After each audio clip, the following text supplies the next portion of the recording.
Hi everyone. So this is one of the practicals portion included in your NEET syllabus, that is detection of functional groups, and the various functional groups that are included in your syllabus are alcoholic functional group, phenolic functional group, then carbonyl functional groups and amines functional group.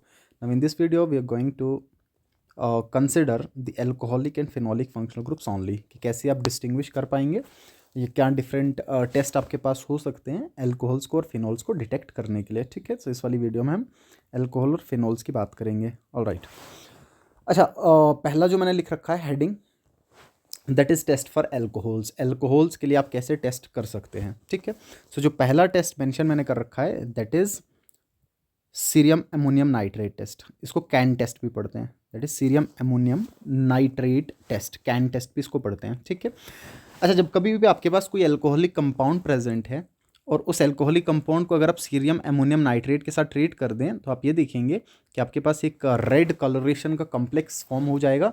और ये जो red colouration आपके पास आएगा, ये red colouration confirm करता है कि आपके गिवन सबस्ट्रेट में या जो भी गिवन एनालाइट आपके पास प्रेजेंट था, जो भी सैंपल आपके पास प्रेजेंट था उसमें अल्कोहलिक ग्रुप रहा होगा। ठीक है, इसमें इंपॉर्टेंट बात यह है कि आपको कलरेशन ध्यान में होना चाहिए। ठीक है, सो कैन वाले में आपको कलरेशन ध्यान में होना चाहिए, रिएक्शन ना भी याद रहे तो कोई इंपॉर्टेंट बात नहीं है इसमें। ठीक है, देखिए फिर भी लिख रखा है मैंने यहाँ पे कि आपके पास ये जो सीरियम अमोनियम नाइट्रेट है, ये जो कंपाउंड हमने ले रखा है बेसिकली कोऑर्डिनेशन कंपाउंड है।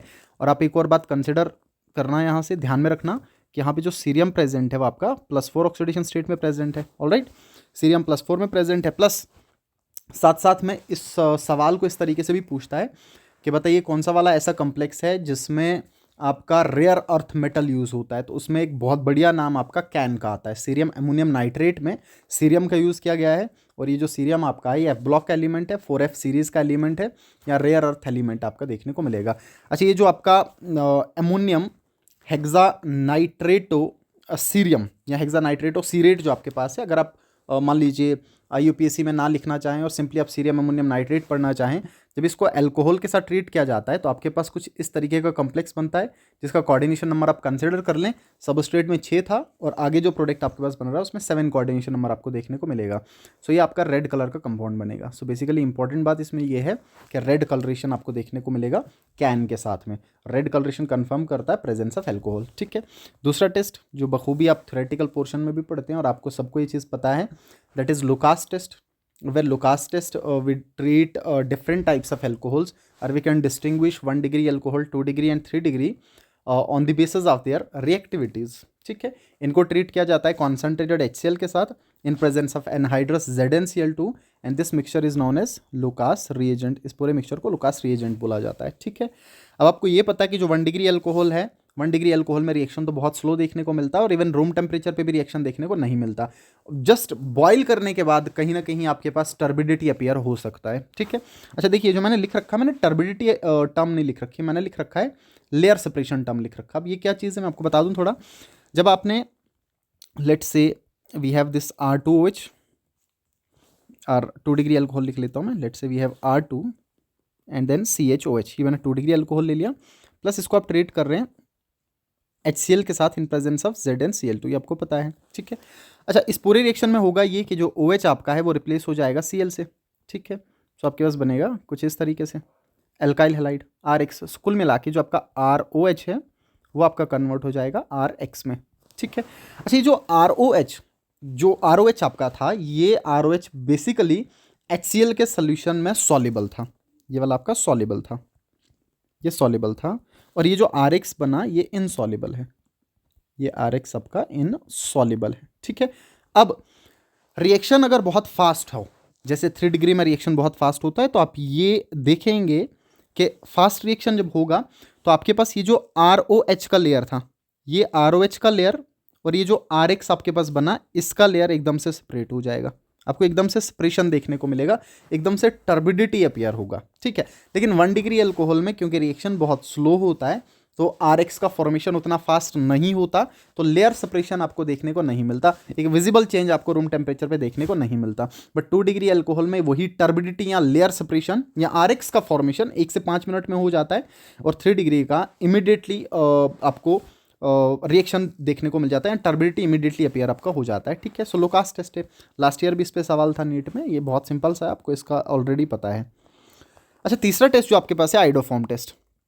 अब आइडोफॉर्म टेस्ट मेजॉरिटी में हम पढ़ते हैं अल्फा मिथाइल कीटोन्स के केसेस में, बट अल्कोहल के केस में भी आइडोफॉर्म टेस्ट पढ़ा जाता है। ठीक है, और वो सारे अल्कोहल या पर्टिकुलरली वो सेकेंडरी अल्कोहल, ध्यान में रखिएगा, वो सेकेंडरी अल्कोहल जिनमें CH ग्रुप या CH कार्बन पे, किस कार्बन पे OH ग्रुप प्रेजेंट होगा, उसके साथ में मिथाइल होना चाहिए।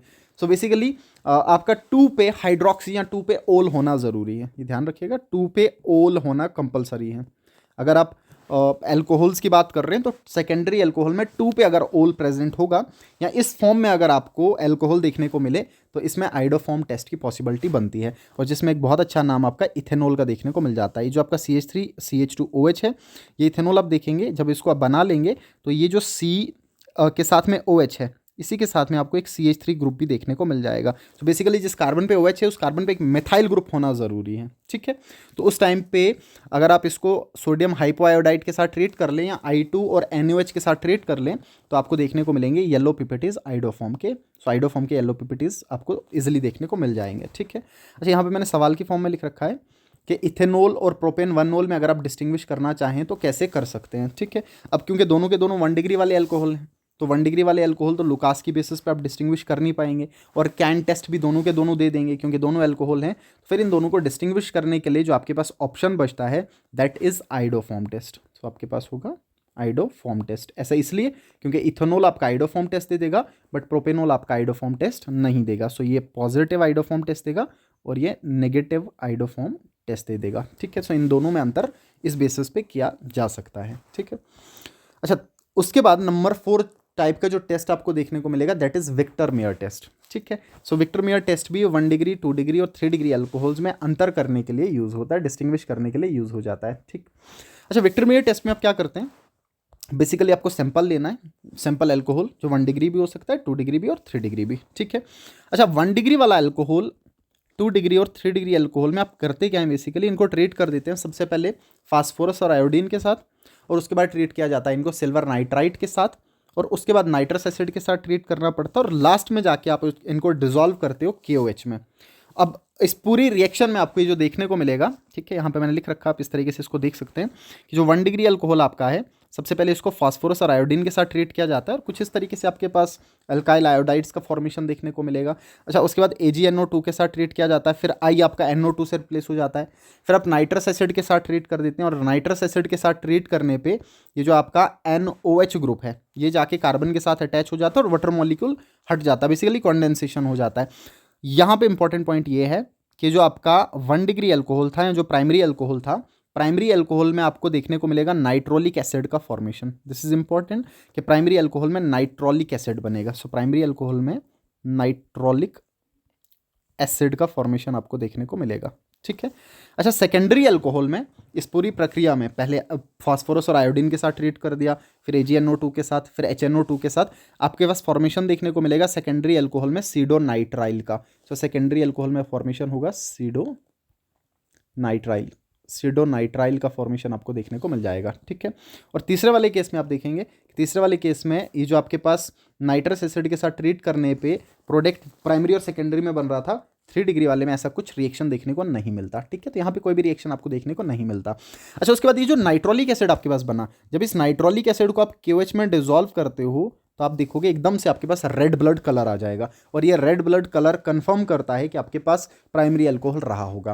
और ये जो सीडोनाइट्राइल है, अगर आप इसको KOH में ऐड कर दो, KOH के साथ ट्रीट करने पे आपको देखने को मिलेगा कि आपको ब्लू कलरेशन देखने को मिल जाएगा, जो कंफर्म करेगा आपका सेकेंडरी अल्कोहल को। ठीक है, 2 डिग्री अल्कोहल को कंफर्म करेगा, ये 1 डिग्री वाले को, और 3 डिग्री वाले में कोई भी रिएक्शन ऐसा देखने को नहीं मिलता, तो ये कुल मिला के कलरलेस रहेगा आपका। अब इस पूरे रिएक्शन में जो ध्यान में रखने वाली बात है, पहली बात ये है कि 1 डिग्री वाला अल्कोहल रेड ब्लड कलर देगा, 2 डिग्री वाला आपका ब्लू कलरेशन देगा, और 3 डिग्री वाला आपका कलर नहीं देता। ठीक है, दूसरी इंपॉर्टेंट बात कि सीक्वेंस ऑफ रिएजेंट जो यूज हुए वो आपको ध्यान में रखने हैं। सबसे पहले I2 और फास्फोरस के साथ, फिर AgNO2 के साथ, फिर नाइट्रस एसिड के साथ और फिर KOH के साथ।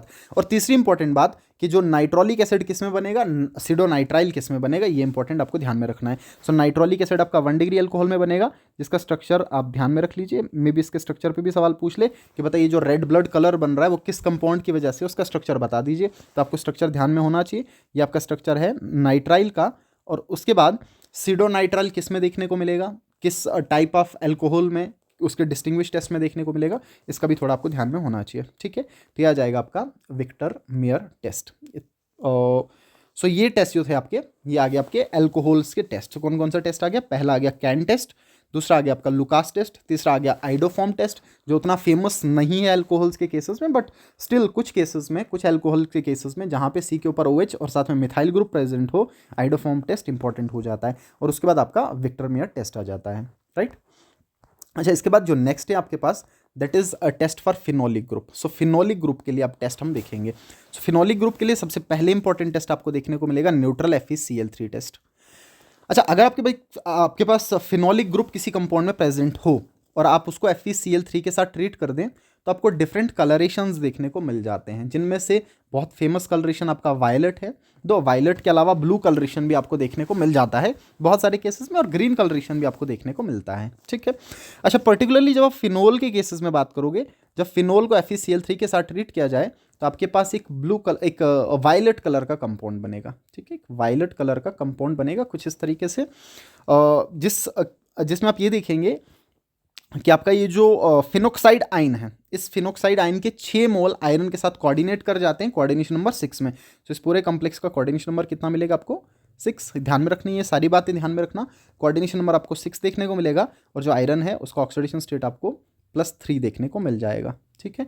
और फिर इसके बाद इसके मैग्नेटिक मोमेंट की आप बात कर सकते हैं, या इसके हाइब्रिडाइजेशन की बात कर सकते हैं, वो आप अपने तरीके से इजीली, क्योंकि ये पोर्शन इसको ध्यान में रखते हुए अब इसको सॉल्व करना इजी हो जाता है। जिन लोगों का भी कोऑर्डिनेशन पार्ट काफ़ी स्ट्रांग है, वो इसको इजीली सॉल्व कर सकते हैं इसके बाद। ठीक है, तो ये वायलेट कलर का कंपाउंड आपके पास बन जाएगा। ये जो हेक्सा फिनोक्साइड आयरन आपके पास है, ये वायलेट कलर का एक कॉम्प्लेक्स आपके पास बनेगा, जो कन्फर्म करेगा कि आपके पास फिनोलिक ग्रुप रहा होगा। अब फिनोलिक ग्रुप तो बहुत सारे कंपाउंड्स में प्रेजेंट हो सकता है, जैसे आपके पास रेजोरसिनोल है, यहाँ पे लिख रखा है मैंने, रेजोरसिनोल इज बेंजीन 1,3 डायोल। ठीक है ना, मेटा वाला 1,3 वाला। ठीक है, उसके बाद ऑर्थोक्रिसोल आपके पास है। अब आपको पता ऑर्थोक्रिसोल आप कैसे बनाएंगे। So we have this OH and CH3, orthocresol, then metacresol, then paracresol. इन केसेस में अगर इन सब को ट्रीट किया जाए न्यूट्रल FeCl3 के साथ, तो आप देखोगे इन केसेस में आपको ब्लू या वायलेट कलरेशन देखने को मिल जाता है। ठीक है, सो ये इंपॉर्टेंट बात है। दो इसमें ऊपर वाली बात सबसे इंपॉर्टेंट है कि फिनोल के लिए न्यूट्रल FeCl3 टेस्ट में वायलेट कलरेशन मिलता है, बट स्टिल ये पॉइंट्स भी आप ध्यान में रख लीजिए कि जो डायरेक्टली अगर आप फिनोल ना देके सब्सटीट्यूटेड फिनोल दे दिया आपके पास, फिर आपको ये ध्यान में होना चाहिए कि कौन से कलर आपको देखने को मिल जाते हैं। सो रेजोरसिनोल, ऑर्थो, मेटा और पैराक्रिसोल के केस में आपको ब्लू या वायलेट कलरेशन देखने को मिलेगा। और जो आपके पास कैचोल है, कैचोल के केस में आपको देखने को मिलेगा 1,2 वाला, बेंजीन 1,2 डायोल वाला ग्रीन कलरेशन आपको देखने को मिलेगा। और कुछ अल्कोहल आपके पास ऐसे होंगे, कुछ फिनोलिक ग्रुप ऐसे होंगे जिनके लिए न्यूट्रल FeCl3 पॉजिटिव टेस्ट नहीं देता, इनमें कोई भी कलर आपको देखने को नहीं मिलता। That is we have alpha naphthol and beta naphthol. तो जो बीटा नेप्थोल आपके पास है और ये जो अल्फा नेप्थोल आपके पास होगा कुछ इस तरीके से, अगर मैं अल्फा नेप्थोल आपका बना दूं this way, we have OH। इस बेंजीन के रेस्पेक्ट में जो पहला पोजीशन होगा दिस इज अल्फा, और यहाँ पे आप पाएंगे तो बीटा पोजीशन। ठीक है, सो ये मैंने बीटा नेप्थोल बना रखा, और अगले वाला अल्फा नेप्थोल, या इसको 1 नेप्थोल एंड 2 नेप्थोल भी बोला जाता है। सो इन नेप्थोल्स को भी आप डिस्टिंग्विश नहीं कर सकते न्यूट्रल FeCl3 की बेसिस पे। ये भी काफ़ी इंपॉर्टेंट है कि इनमें कोई भी कलरेशन आपको देखने को नहीं मिलेगा। ठीक है। अच्छा, उसके बाद सेकंड टेस्ट, हाँ ये पहला टेस्ट था आपका न्यूट्रल FeCl3 टेस्ट। इसके बाद जो सेकंड टेस्ट आपके पास है वो है पिथैलिन डाई टेस्ट। ये जो पिथैलिन डाई टेस्ट आपके पास है, इसमें क्या किया जाता है, फिनोल को फिनोप्थलीन का फॉर्मेशन बेसिकली इसमें होगा। ठीक है, आपने फिनोल कंसिडर कर लिया, ठीक है, हमने फिनोल ले लिया। कितने मोल आपको फिनोल के रिक्वायर्ड होंगे, 2 मोल। सो 2 मोल फिनोल के रिक्वायर्ड होंगे। इस फिनोल को आपने हीट कर दिया पिथैलिक एनहाइड्राइड के साथ H2SO4 की प्रेजेंस में। ठीक है, तो ये हमने पिथैलिक एनहाइड्राइड ले लिया, दिस इज PA पिथैलिक एनहाइड्राइड, और 2 मोल ले लिया हमने फिनोल के। अब 2 मोल फिनोल के पिथैलिक एनहाइड्राइड के साथ जब कंडेंस किए जाएं, जब इनको आपस में रिएक्ट करवाएंगे H2SO4 की प्रेजेंस में, कंडेंसेशन रिएक्शन होगा। और कंडेंस होने के बाद वाटर मॉलिक्यूल जब हट जाएगा तो कुछ इस तरीके से आपके पास प्रोडक्ट फॉर्मेशन होगा। देखिए पैरा वाली पोजीशन से हाइड्रोजन 2 फिनोल्स में से हटा दीजिए और ऊपर पिथैलिक एनहाइड्राइड में से ऑक्सीजन हटा के इसका कम्प्लेक्स पिथैलिक एनहाइड्राइड के साथ बना दो, और ये जो आपके पास कम्प्लेक्स बनेगा this is known as phenolphthalein. आपको इसका स्ट्रक्चर ध्यान में होना चाहिए। तो ये जो फिनोप्थलीन आपके पास है, इस फिनोप्थलीन में आप देखेंगे 2 फिनोलिक ग्रुप है, ध्यान रखिएगा। फिनोप्थलीन में कौन से ग्रुप आपको देखने को मिलेंगे? Phenolic group. और इवन अगर इस चीज़ को आप डिटेक्ट करना चाहें कि इसमें फिनोलिक ग्रुप थे या नहीं थे, तो इसके लिए आप न्यूट्रल FeCl3 टेस्ट कर सकते हैं इजीली, ठीक है। तो ये आपका पॉजिटिव न्यूट्रल FeCl3 टेस्ट दे देता है। पॉजिटिव न्यूट्रल FeCl3 टेस्ट आपका फिनोप्थलीन दे देता है, ठीक है। अच्छा, जब फिनोप्थलीन आपके पास बना, ये कलरलेस कंपाउंड होता है। अब इसको जब बेस में डिसॉल्व किया जाए, जब NaOH में इसको डिसॉल्व किया जाए या NaOH के साथ इसको ट्रीट किया जाए, तो आपको एकदम से पिंक कलरेशन देखने को मिलेगा, एकदम से आपको पिंक कलर देखने को मिलेगा।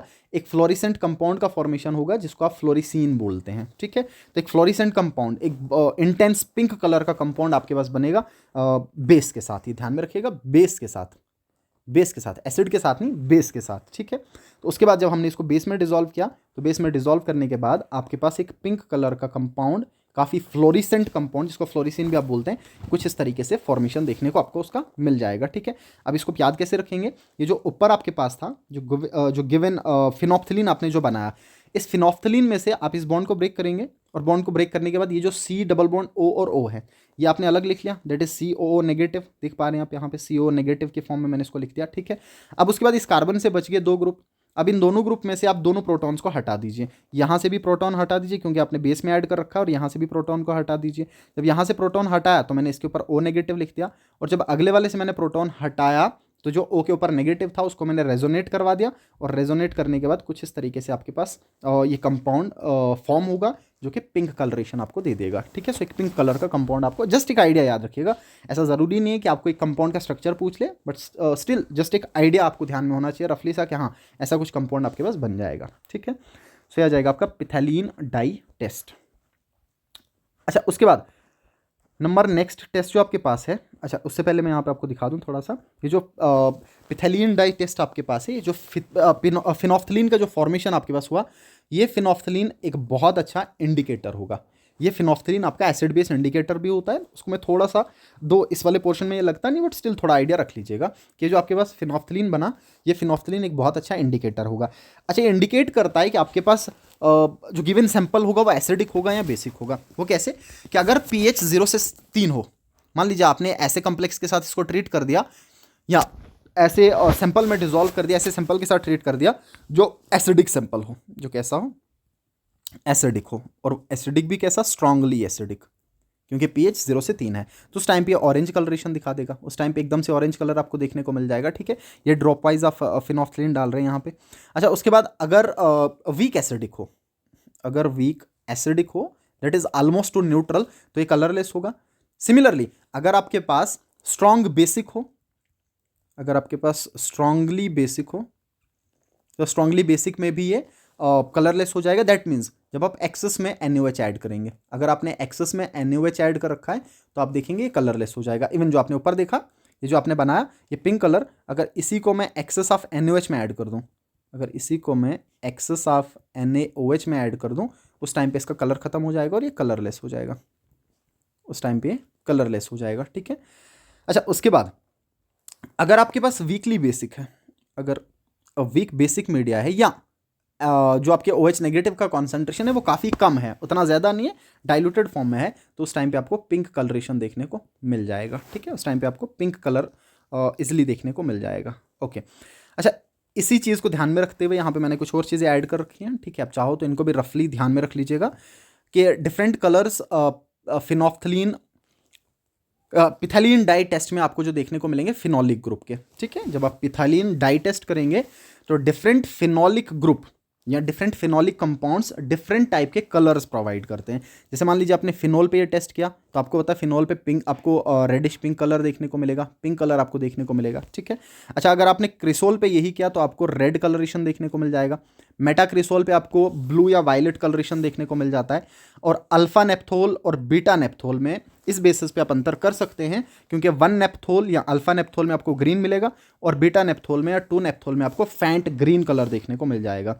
और रेजोर्सिनोल के केस में आपको एक येलो ग्रीन फ्लोरिसेंस या फ्लोरिसेंट कंपाउंड देखने को मिल जाएगा, और अगर आप हाइड्रोक्विनोन पे करते हैं तो आपको डीप पर्पल कलर देखने को मिल जाएगा। ठीक है, एक थोड़ा सा रफली आइडिया इसका भी रख लेना आप कि पिथैलियन डाई टेस्ट में आपको कौन कौन से कलरेशन डिफरेंट देखने को मिल सकते हैं। ठीक है, अच्छा उसके बाद पिथैलियन डाई टेस्ट के बाद आपके पास जो तीसरा टेस्ट है that is bromine water test. अब ब्रोमीन वाटर टेस्ट भी आपका फिनोलिक ग्रुप को आइडेंटिफाई कर सकता है, या इवन एल्कोहल और फिनोल में अंतर करने के लिए यूज हो सकता है। जब आपने फिनोल कंसिडर कर लिया, अगर आप इस फिनोल को ट्रीट कर दें ब्रोमीन के साथ, ठीक है, ब्रोमीन को पोलर प्रोटिक सॉल्वेंट वाटर की प्रेजेंस में, अब ये जो ब्रोमीन का सोल्यूशन था ये ब्राउन कलर का था, इवन जो आपका Br2 है ब्राउन कलर का रहता है, ये ब्राउन कलर को कलरलेस में कन्वर्ट कर देगा। सो बेसिकली जब आपने Br2 कंसिडर किया, मान लीजिए आपने ब्राउन कलर Br2 ले लिया, Br2 का सोल्यूशन ले लिया जो ब्राउन कलर का था, अब एक बीकर में, इस तरीके से मैं इसको दिखा देता हूँ, मान लीजिए आपने ऐसा बीकर ले लिया, इस बीकर में आपने क्या कर रखा है, इस बीकर में आपने Br2 का सोल्यूशन ले रखा है, ब्रोमीन वाटर सोल्यूशन ले रखा है, ठीक है, जो ब्राउन कलर का था। अब यहाँ से आप इसमें ऐड कर रहे हो, यहाँ से मान लीजिए मैंने अल्कोहल ऐड कर दिया और यहाँ से इसमें मैंने फिनोल ऐड कर दिया। अब जैसे इसमें मैं फिनोल ऐड कर दूंगा तो आप ये देखोगे कि कलरलेस हो जाएगा, एकदम से कलरलेस हो जाएगा, ठीक है। लेकिन अगर मैंने अल्कोहल ऐड किया तो इसका कलर खत्म नहीं होगा, ये कलर्ड ही रहेगा, क्योंकि अल्कोहल ब्रोमीन वाटर के साथ रिएक्शन नहीं दिखाता। यहाँ पे नो रिएक्शन होगा और यहाँ पे रिएक्शन हो जाएगा, ठीक है। सो इस बेसिस पे भी आप अंतर कर सकते हैं अल्कोहल और फिनोल में। ये बेसिकली अल्कोहल और फिनोल में अंतर करने के लिए, अदरवाइज इस रिएक्शन को आप फिनोल के केसेस में भी पढ़ते हैं। जब फिनोल को ब्रोमीन वाटर के साथ ट्रीट किया जाए तो आपको व्हाइट पीपीटीज देखने को मिल जाते हैं 2,4,6 ट्राइब्रोमोफिनोल के। सो जो 2,4,6 ट्राइब्रोमोफिनोल है इसके व्हाइट पीपीटीज आपको देखने को मिल जाएंगे, ठीक। अच्छा, उसके बाद number next test phenolic group को आइडेंटिफाई करने के लिए आपको देखने को मिलेगा Liebermann's nitroso test. This is also very important, Liebermann's nitroso test आपको देखने को मिलेगा। अच्छा, इस टेस्ट में क्या किया जाता है कि जो आपके पास फिनोल है, इस फिनोल को ट्रीट किया जाता है, इस फिनोल को हीट किया जाता है सोडियम नाइट्राइट के साथ इन प्रेजेंस ऑफ H2SO4। सो आपने इसको सोडियम नाइट्राइट के साथ हीट करना है H2SO4 की प्रेजेंस में, और इस सोडियम नाइट्राइट से NO2 पॉजिटिव का जनरेशन होगा, और वो NO2 पॉजिटिव आपके पैरा पोजीशन पे जाके अटैच हो जाएगा। कुल मिला के आपका इलेक्ट्रोफिलिक सब्स्टिट्यूशन होना है और आपके पास फॉर्मेशन हो जाएगा पैरा नाइट्रोसोफिनोल का। तो जो पैरा नाइट्रोसोफिनोल आपके पास बना, ये पैरा नाइट्रोसोफिनोल में आपको इंटरनल प्रोटॉन ट्रांसफर देखने को मिलता है। ये H पॉजिटिव यहाँ से यहाँ ट्रांसफर कर जाता है, और इस प्रोटॉन ट्रांसफर की वजह से इसका एक और रेजोनेटिंग फॉर्म आपको देखने को मिल जाता है। सो कुल मिला के जब आपने इस H को ट्रांसफर कर दिया तो O के ऊपर नेगेटिव आ गया। अब उस O के नेगेटिव को यहाँ पे डबली बॉन्डेड फॉर्म में कंजुगेट करवा दीजिए, तो यहाँ पे आ गया डबल बॉन्ड O। देन ये जो फिनाइल रिंग के 3 बॉन्ड्स थे वो भी रेजोनेट करके कुछ इस तरीके से आ जाएंगे आपके, और फिर अगले वाले में आपका डबल बॉन्ड NOH। सो कुल मिला के आपके पास बनेगा फिनोल का ही एक मोनोऑक्सिम कॉम्प्लेक्स बनेगा। तो this is known as quinoxime complex, इसको हम क्विनोक्सिम कॉम्प्लेक्स बोलते हैं, ठीक है। सो बेसिकली क्विनोल का ऑक्सिम, क्विनोल मोनोऑक्सिम भी इसको पढ़ते हैं आप, या क्विनोन मोनोऑक्सिम भी इसको पढ़ते हैं, या इसी को हम पढ़ते हैं क्विनोक्सिम कॉम्प्लेक्स। तो ये क्विनोक्सिम कॉम्प्लेक्स आपके पास बनेगा, ठीक है। कैसे किया आपने, ये जो आपके पास फिनाइल था, इस फिनाइल में डबली बॉन्ड यहाँ पे बना लीजिए, यहाँ पे भी डबल बॉन्ड बना लीजिए, और इस प्रोटॉन को ऑक्सीजन पे लेके चले जाइए, अगले वाले ऑक्सीजन पे लेके चले जाइए, ठीक है। अब उसके बाद ये जो आपके पास बनेगा ये बेसिकली ग्रीन कलर का होता है, ये बेसिकली ग्रीन कलर का होता है, ठीक है। अब इसको जब आप फिनोल के साथ ट्रीट करेंगे तो फिर से कंडेंसेशन देखने को मिलेगा, क्योंकि H2SO4 लगा रखा है, बहुत अच्छा डिहाइड्रेटिंग एजेंट होता है। अच्छा, जब डिहाइड्रेट करेगा तो यहाँ से OH और यहाँ से H हटेगा, और कुल मिला के इनको आपस में जोड़ दीजिए, और आपके पास एक रेड कलर का कॉम्प्लेक्स फॉर्मेशन होगा जिसको हम इंडोफिनोल पढ़ते हैं। सो रेड कलर का इंडोफिनोल कॉम्प्लेक्स आपके पास बनेगा। अच्छा, अगर इस कॉम्प्लेक्स को, क्योंकि इसमें एसिडिक हाइड्रोजन अभी भी है, इसमें एसिडिक प्रोटॉन देख रहे हैं आप, इसमें एसिडिक प्रोटॉन आपको देखने को मिलेगा। अगर इसको मैं बेस में डिसॉल्व कर दूं तो बेस में डिसॉल्व करने के बाद H पॉजिटिव हटेगा ऑब्वियस, और आपके पास सॉल्ट्स का फॉर्मेशन होगा। सो एक ब्लू कलर का सॉल्ट आपके पास बनेगा, एक ब्लू कलर का, एक इंटेंस ब्लू कलर का इंडोफिनोल सॉल्ट का फॉर्मेशन आपको देखने को मिल जाएगा इस पूरे लिबरमेन्स नाइट्रोसो टेस्ट में। सो ये बहुत इंपॉर्टेंट पॉइंट, ठीक है। अब कुल मिला के इसमें टेस्ट में क्या हमने फिनोल को ट्रीट कर दिया सोडियम नाइट्राइट के साथ सल्फ्यूरिक एसिड की प्रेजेंस में, पैरानाइट्रोफिनोल बन गया। अब उस पैरानाइट्रोफिनोल से आप कैसुएक्विनोक्सिम कॉम्प्लेक्स बनाएंगे। आपने जस्ट प्रोटॉन को ट्रांसफर किया OH से NO में, और O को डबली बॉन्ड में लिखा और N को भी डबली बॉन्ड में लिखा, और बीच में जो आपका डबल बॉन्ड थे उनको पैरेलल रख लिया आपने रिंग में, ठीक है। अब उसके बाद इसको फिनोल के साथ ट्रीट कर दिया, H2SO4 की प्रेजेंस में फर्दर कंडेंस करेगा और आपके पास इंडोफिनोल बनेगा जो रेड कलर का कॉम्प्लेक्स होता है, and it still contain acidic proton, and upon dissolving this with NaOH और upon treating this with NaOH we get blue colour salts of indophenol. So indophenol के ब्लू कलर के salts आपको देखने को मिलेंगे। सो ये इंपॉर्टेंट बात है, पहले आपको रेड कलर देखने को मिलेगा H2SO4 में, और NaOH में आपको ब्लू कलर देखने को मिल जाएगा। इस पूरे में इंपॉर्टेंट बात ये है। अब लेकिन इससे इंपॉर्टेंट बात आप ये भी ध्यान में रख सकते हैं कि जो ब्लू कलर का कॉम्प्लेक्स बनेगा उसका स्ट्रक्चर कैसा होगा, तो स्ट्रक्चर को भी ध्यान में रख लीजिएगा, ठीक है। सुया जाएगा आपका दूसरा टेस्ट। अच्छा, उसके बाद इसी फिनोलिक टेस्ट के लिए जो हमने टेस्ट किए, अब इन्हीं फिनोलिक्स को मैंने कंक्लूड कर रखा है। इन पूरे फिनोलिक ग्रुप के टेस्ट के लिए या फिनोलिक ग्रुप को आइडेंटिफाई करने के लिए जो टेस्ट हमने किए, इनको मैंने एक हेडिंग के अंदर समराइज कर रखा है। तो पहला टेस्ट लिटमस टेस्ट, जो मैंने ऊपर नहीं लिखा था, अदरवाइज ये अंडरस्टूड बात है, काफ़ी ईजी सी बात है कि आपका जो लिटमस टेस्ट है, फिनोल लिटमस टेस्ट देता है, और लिटमस टेस्ट में फिनोल क्या करता है, it turns blue litmus red, क्योंकि एसिडिक नेचर का होता है, ठीक है, और यही दर्शाता है कि ये एसिडिक नेचर का है, ये एसिडिक नेचर दर्शाता है इसकी, टर्न्स ब्लू लिटमस रेड, ठीक है। दूसरा हमने न्यूट्रल FeCl3 टेस्ट किया, और उसमें आपने देखा कि वायलेट या ब्लू कलरेशन आपको देखने को मिल जाएगा।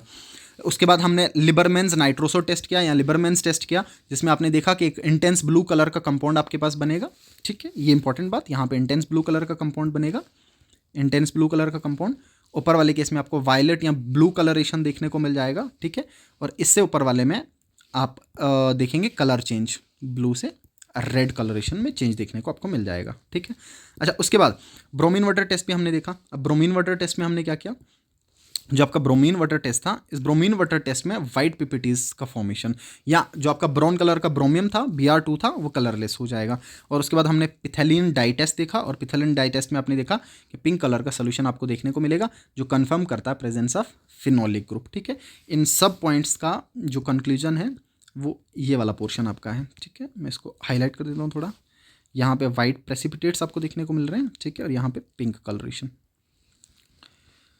राइट। अच्छा, इन दोनों को पढ़ने के बाद अब हम देखते हैं कि अल्कोहल और फिनोल में किस बेसिस पे अंतर किया जा सकता है। सो अल्कोहल और फिनोल में अंतर किन किन बेसिस पे हम कर सकते हैं, पर्टिकुलरली अल्कोहल और फिनोल की बात कर रहा हूँ मैं। सो पहला आपका लिटमस टेस्ट आ जाता है। अब लिटमस टेस्ट में क्या हुआ कि आपको ये पता होना चाहिए कि फिनोल आपका ज़्यादा एसिडिक है, this is more acidic, right, this is more acidic as compare to alcohol. Alcohol की तुलना में फिनोल आपका ज़्यादा एसिडिक होगा, ठीक है।